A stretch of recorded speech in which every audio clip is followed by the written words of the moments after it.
কিছু আত্মীয়-স্বজন থাকে যারা আপনার প্রতিটি পদক্ষেপ সিসিটিভির মতো খেয়াল করে, মনিটর করে, কিন্তু ভালো কিছু বলে উৎসাহ দেয় না।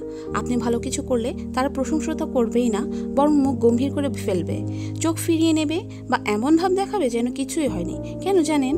কারণ তারা আপনার সফলতায় অস্বস্তি বোধ করে। আপনি হয়তো এখনও পুরোপুরি সাফল্য অর্জন করেননি, কিন্তু আপনি চেষ্টা করছেন, এগিয়ে যাচ্ছেন, নিজের স্বপ্ন পূরণের পথে সাহস করে হাঁটছেন, আর এটাই তাদের অস্বস্তি করে তোলে, কারণ তারা আপনাকে আগের জায়গায় আটকে থাকতে দেখতে চেয়েছিল। যখন আপনি ভাঙতে থাকেন সেই সীমা, তাদের নিরাপত্তাহীনতা বেড়ে যায়। তারা বুঝতে পারে আপনি এমন কিছু করে ফেলছেন যা তারা ভাবতেও সাহস করেনি। এটাই সাফল্যের নীরব প্রমাণ।